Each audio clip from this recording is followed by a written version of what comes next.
what we want to talk about in terms of today, and we're going to get right off into the power passages. As a matter of fact, in terms of step 4, when we say we made a searching and fearless moral inventory, what does that mean? So what we bring to it without beating that step or rehashing that step over and over again, the issues that's most important in terms of step 4 is that we reestablish our relationship with a power greater than ourselves. Where we didn't have power before to actually pursue those dreams, hopes, and aspirations and benefits, we reestablish the fact that we're ready to actually begin to be rewarded and benefit from those aspects of our lives, from aspirations that we have, by working step 1, 2, and 3, and actually applying those to step 4. So what we do is, in terms of made a searching and fearless moral inventory, we reestablish ourselves at step 4. We return everything that we've learned that we have in terms of gifts, talents, and what have you. We return to those issues and aspects of our lives to step 4. And then what we also do lastly is that we review everything that we reestablish, we review everything that we return with, and we review how they all come together to impact us in terms of making us mighty men of God, prepared to take advantage of those opportunities that are obviously apparent at this particular point. And so that's what it means when it says made a searching and fearless moral inventory. It entails and details all of what we've studied up to now and we've heard about. And then we move from there. Again, the power passage that gives us power is let us examine our ways and test them and let us return to the Lord. I want you men, if you will, what we're going to do from this particular point, because we really reviewed step 4 pretty thoroughly, what we're going to do is we're going to go into the power passages aspect of it. The power of the recovery program, the power that's embedded and intrinsic, that's in this step 4. We're going to release all that power. We're going to understand where that power is. We're going to examine and discover how to apply powerfully the concepts and principles that we've talked about up to now. So I want you men to turn so you can really get a better understanding of what power is and where it comes from. Let's turn to Romans chapter 13.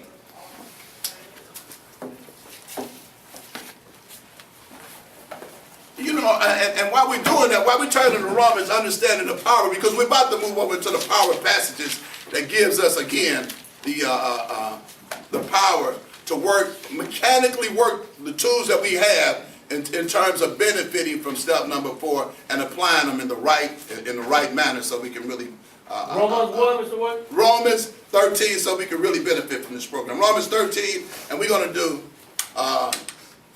verse 1. But here's what I want to bring out to you, man, before we go any further. How many guys know that you can have what's necessary to get whatever it is that you're trying to accomplish done? But if you ain't got no power, I tell you this. How about this one, man? I got to get up on this one. Check this out. What if you got a Corvette? Or we want to say, let's go even further. You know, a Lamborghini. Or what's that? So what's that? Ferrari. What is that? Ferrari. There we go. And what's another car that we got? Rolls Royce. A Bugatti. Come on, man. That's what we talking about, making some major changes and come-ups in our lives. But check this out. But if you got it and you ain't got no gasoline in it, you ain't got no, or if it ain't no engine in it, you follow what I'm saying? Or worse yet, check this out. If you I say this, and I'm going to go right back without being too way out there with this, but if you give a kid a Corvette, what's he going to do?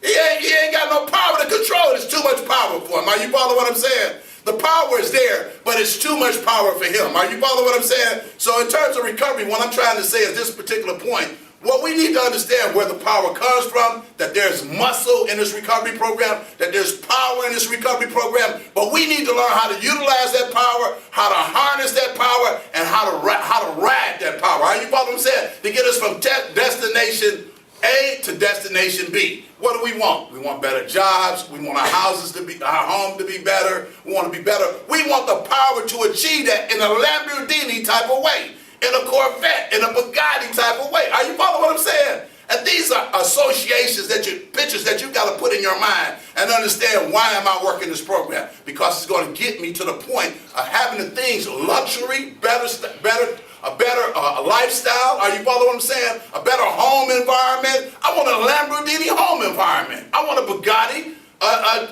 a job that's going to possibly give me the benefits to live up to my potential. Are you following what I'm saying? But we need to know where this power is at. And so what we're going to do is we're going to talk about the power in terms of Romans 13:1, and then we're going to apply it to several aspects where the Word of God, in terms of it being tried, true, and proven, shows and demonstrates us how to mechanically use these tools in a meaningful way so we can keep our Bugatti lifestyle tuned up.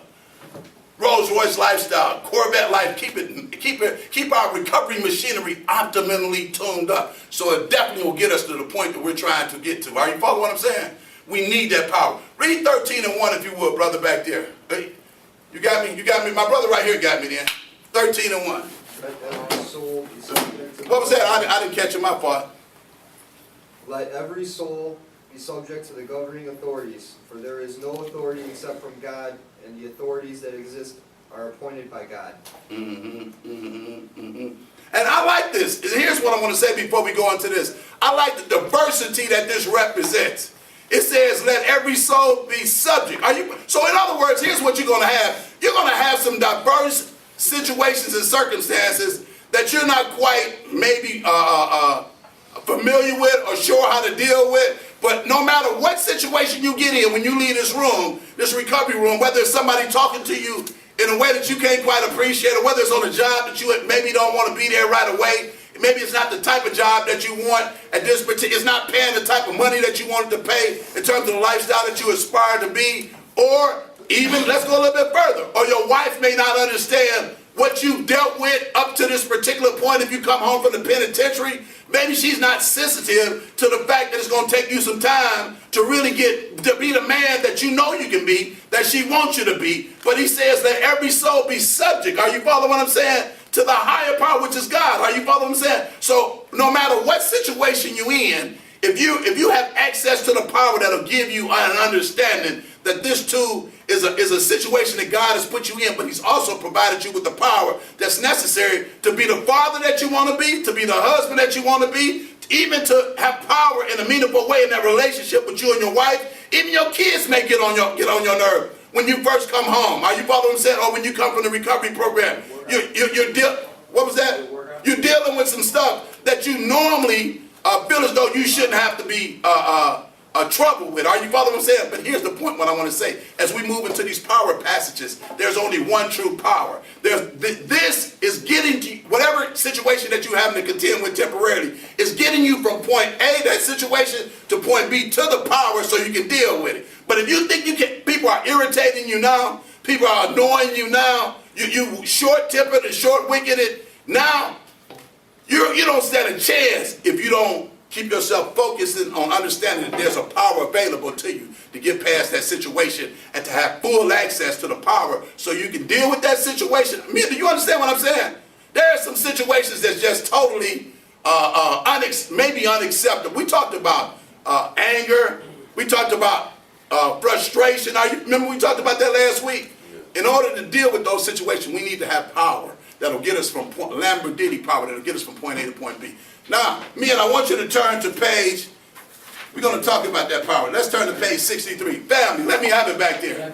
Yeah, I think in the chapter 13, when I think where you face powerless, you thinking is you respect the rules over here, and in the air, you respect the heaven's rule. Okay. That's what I'm pointing with the God. The God is a seat that authority to that seat that appointed by God. Mm-hmm. For some reason, you respect the rules over here. You respect the rule of the God. Mm-hmm. When you thinking, and then you pass, you don't respect no rules. Mm-hmm. You don't respect nothing. Mm-hmm. When you come and start respect, you need introspection. You need to make the new list in your life and don't go to the same thing hall where you go and outside. You come and start respect the rules with authority, you respect the authority of God too.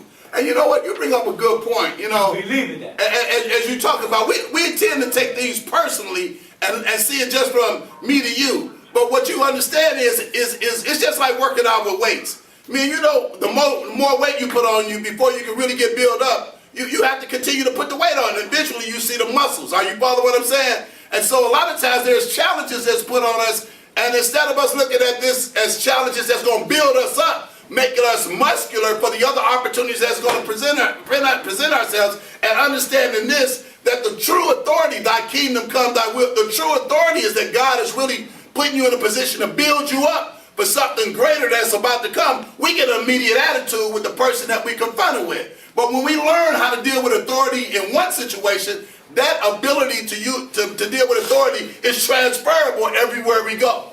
Here's one of the things that we talk about big in terms of, and I know everybody hasn't been away, maybe in some type of state facility, but respect is so important. Now you follow what I'm saying? If you learn how to respect a brother here, you can respect a brother there. Or if you can respect somebody, you may not totally appreciate what they're about. But because I'm a man and men do what men do, which is show respect towards each other, I can respect you, you can respect me, understanding that the real authority, you ain't got no power over me. The real authority comes from God above. Are you follow what I'm saying? And it transfers in your home. It transfers on your job. So let's go a little bit further in terms of the authority aspect of step number 4.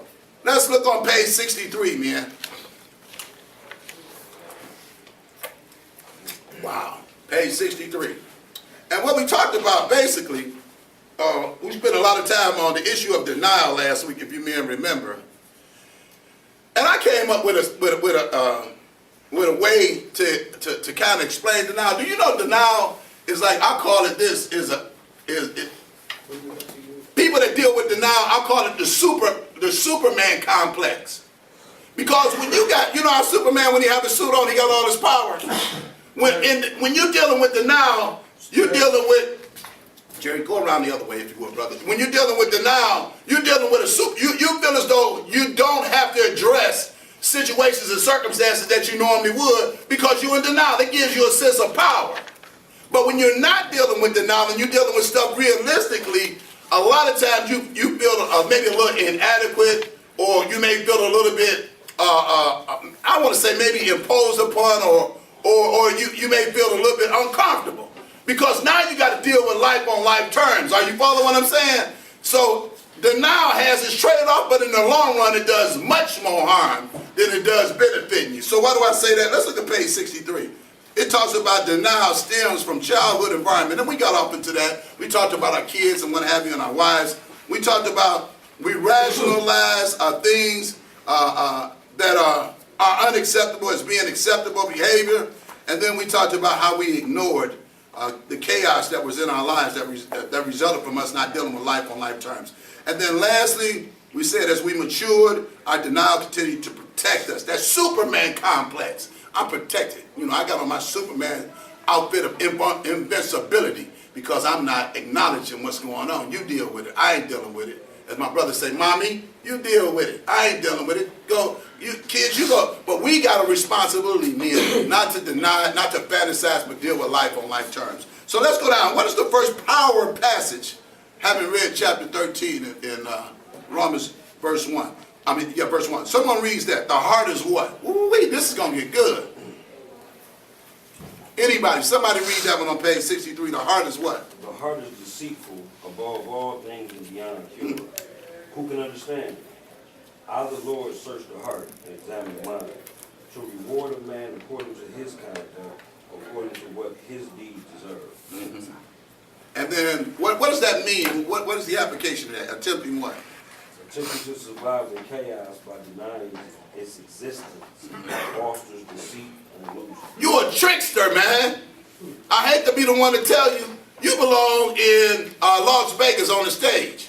You follow what I'm saying? You're an illusionist, man. You're crafty with real life situations that's not going to get you nowhere. It's like, it's just going to, when you're looking for results like all tricksters, pranksters, and magicians, what's going to happen is by you operating in this type of fashion, the reality aspect or the benefits from it disappear like all magicians' tricks do. Are you following what I'm saying?